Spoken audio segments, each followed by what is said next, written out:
why either. But it's interesting to see the way that the fandom handled their takeover of the internet pretty much exactly the same way that America handled Manifest Destiny. Typically, what scared me the most was that the way that my friends were going head over heels for the show, and my friends want to get me involved in something. If my friends want to get me involved in something, they know to coax me into it. You remember this show? Alright, same director, same character design. Why don't you take a seat, watch the first episode, and then we'll talk about it. No. I had friends basically calling me up in the middle of the night asking, have you accepted Princess Celestia as your personal lord and savior? I'm like, Dad, what the hell are you talking about?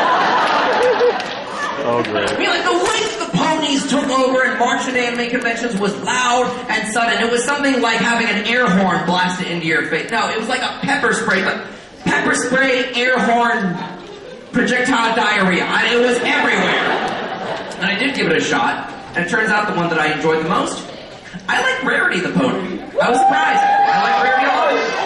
Which was weird for me because the last unicorn I really gave a damn about fought the Red Bull.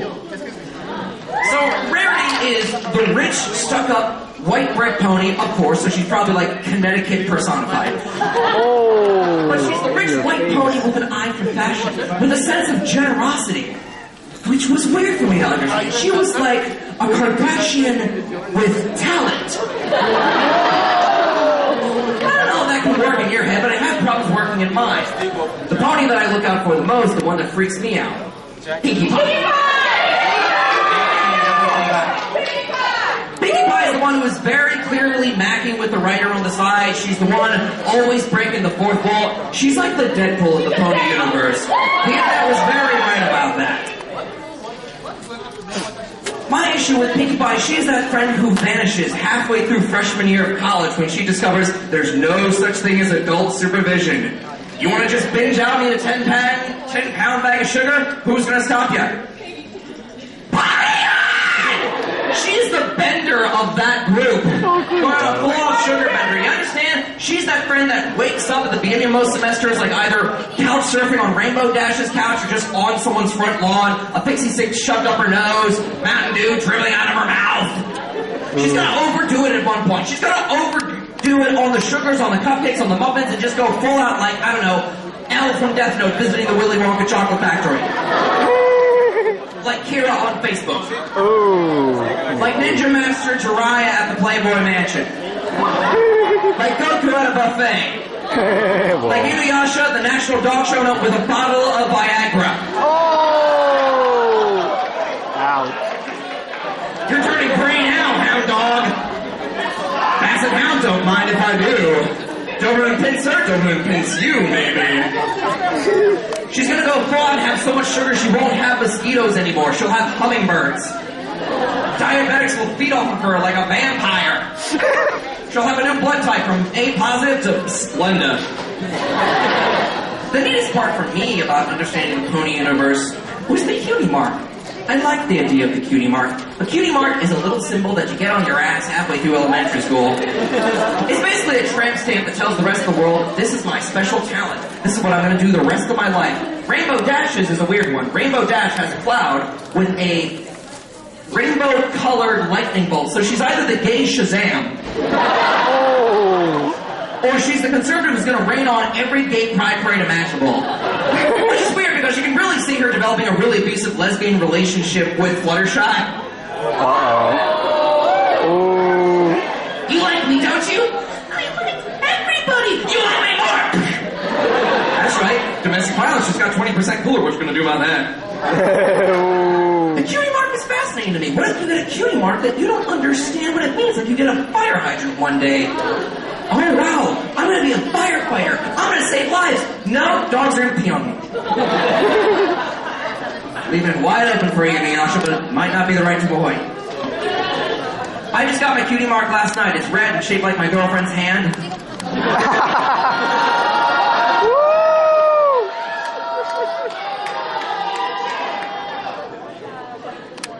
They're jealous. It'll be back later tonight.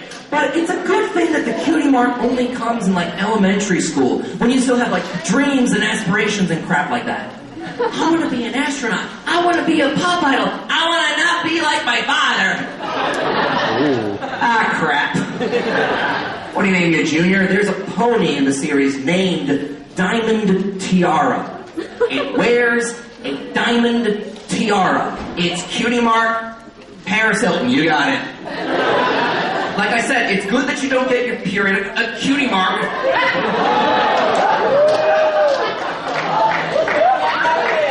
Starting my own Discord over here. You don't get your Cutie Mark until elementary school. Hopefully, a lot of people should not get their Cutie Mark in college, because a lot of you Pegasus sisters, and ladies, you know which one I'm talking to, you don't discover what you're secretly good at until, I don't know, spring semester, ponies going wild, that semester in Cancun. Then you discover what your real secret talent is. It's not a Cutie Mark, I want to show up to Granny Smith. See, you're making it dirty now. I was just trying to talk about a cartoon for 8-year-old girls.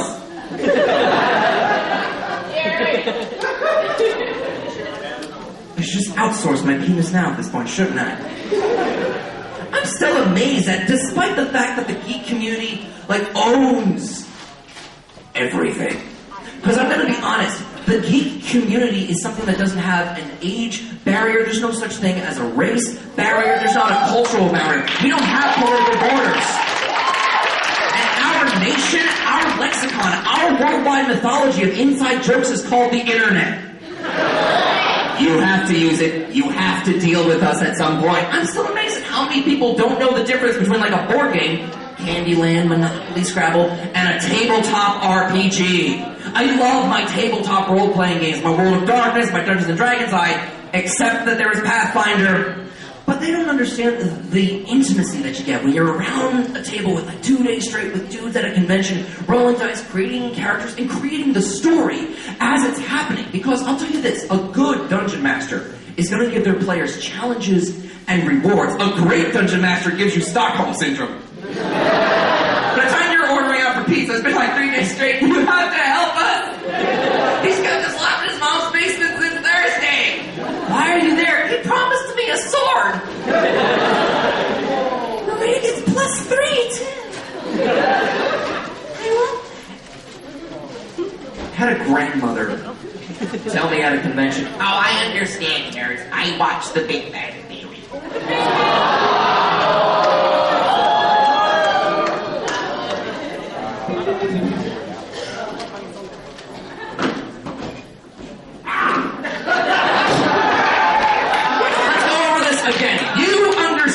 Nerds, because you watched The Big Bang Theory. Okay, then maybe I know how to fix a house because I used to watch Home Improvement.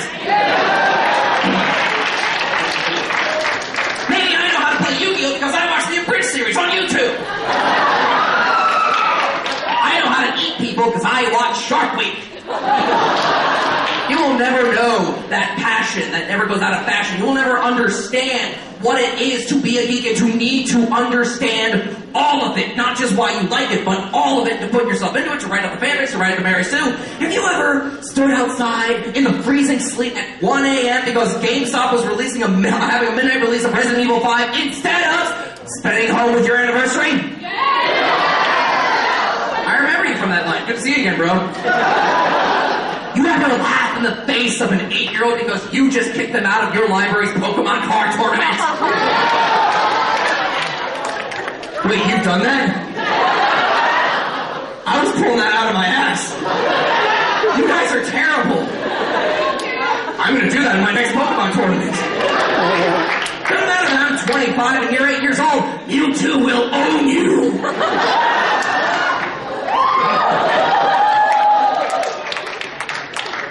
There's an anime coming back. 20 years ago, this show was critical for the 90s fans to understand. I'm going to put the mic up to her so you can understand what her giggling sounds like.